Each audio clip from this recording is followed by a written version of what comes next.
बिस्मिल्लाहिर्रहमानिर्रहीम, अस्सलाम वालेकुम रहमतुल्लाहि व बरकातुहू। मेरा नाम अहमद अकील, आप देख रहे हैं प्रॉपर्टी जन टीवी। पाकिस्तान क्या ऐसे ही चलता रहेगा?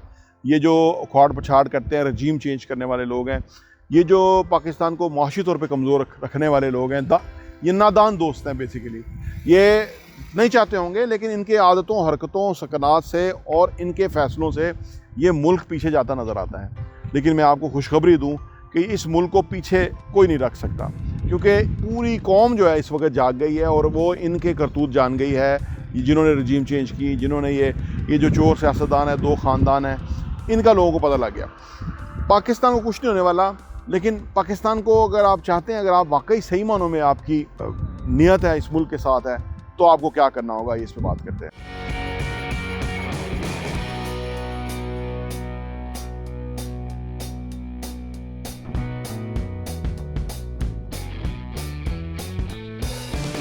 Welcome back.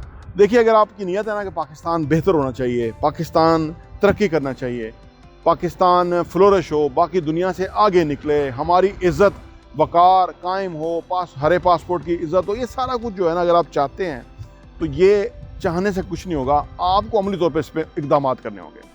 देखिए, जो कौमें पीछे रह गई हैं ना, जो तरक्की पजीर रह गई हैं, जहाँ चोर हुक्मरान आते हैं, जहाँ रजीम चेंज की थी, एस्टेब्लिशमेंट जो है वो उल्टे सीधे काम करती है, ये सिर्फ एक वजह से करती है कि वहाँ के अवाम में दम खम नहीं होता।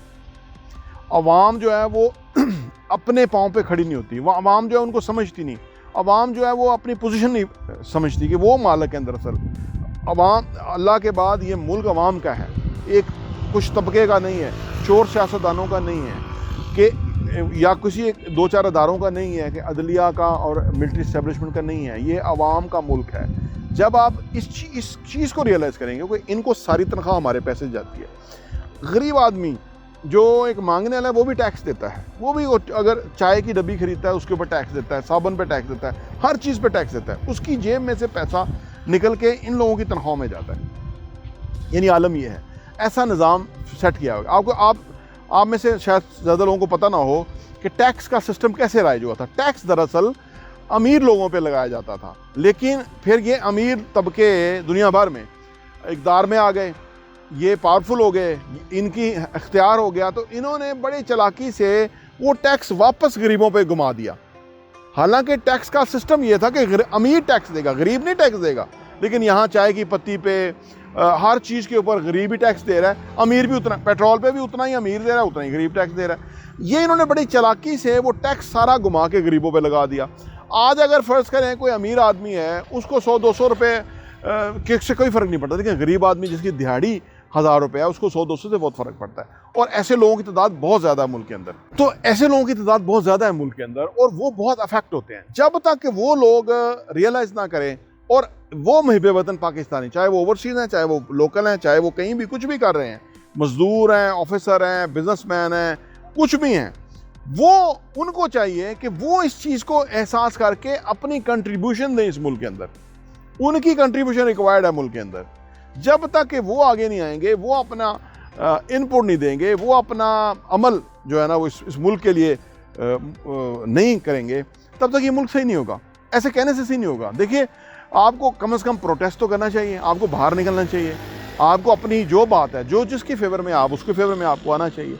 इससे क्या होता है कि जो वो तबके हैं जो कि समझते हैं कि ये भेड़ बकरियां हैं, उनको समझ आते हैं कि ये भेड़ बकरियां नहीं हैं। तो इस मुल्क की तरक्की के लिए, इस मुल्क की बेहतरी के लिए हमारी हर सब लोगों की कंट्रीब्यूशन चाहिए।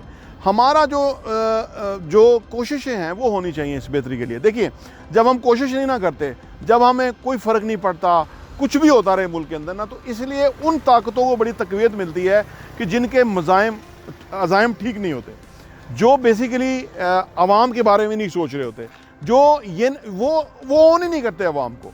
देखिए, अगर कोई हमारे ये जो एक तबका है, गरीब तबका है, बहुत बड़ा तबका है, जिनके पास घर नहीं है, करोड़ों में घर शॉर्ट हैं, लोगों की ना कोई हेल्थ है, सिक्योरिटी, ना कोई तालीम, ना कुछ भी नहीं है। अगर आप सोचिए कि ये जो हुकूमतों में बैठने वाले हैं, ये अगर उनके बारे में सोचेंगे नहीं, महंगाई के बारे में फ़िक्रमंद नहीं होंगे और मुस्कुराते रहेंगे, तो आप सोचिए कि इससे क्या होता है, बेहिसी बढ़ती है। यही बेहिसी जो है इस मुल्क के अंदर फैली हुई है। जब हम अपनी ज़िम्मेदारी महसूस करते हैं, हम कहते हैं कि नहीं, हमें इस पे एहतजाज करना है कि भाई लोगों का ख्याल होना चाहिए, या इन लोगों को जवाब देना चाहिए, या इन लोगों को इस बात का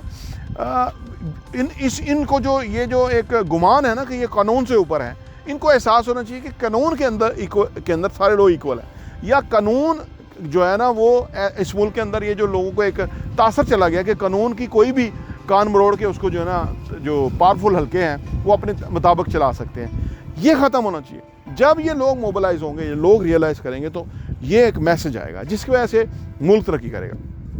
देखिए, खुदा ने आज तक उस कौम की हालत नहीं बदली, ना हो जिसको खुद ख्याल आप अपनी हालत के बदलने का।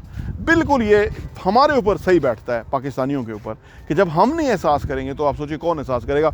बाहर से आके कोई ताकतें हमें इंसाफ दिलाएंगी, या हमें हेल्थ की सहूलियात देंगी, या हमें तालीम दिलाएंगी, या हमें जो है वो टैक्स का पैसा आवाम पे लगेगा, ऐसा नहीं होगा। हमें एहसास करना होगा, रियलाइज़ करना होगा, तब जाके ये चीज़ें होंगी। थोड़ी मुश्किल है शुरू में, अदरवाइज़ थोड़े अरसे के बाद ये जो चीज़ें हैं वो आम बंदा जो है वो जब मोबिलाइज हो जाएगा, समझ आएगा, तो वो एक हम स्ट्रेंथ बन जाएगी जिससे मुल्क तरक्की करेगा। प्रॉपर्टी TV देखने का बहुत बहुत शुक्रिया।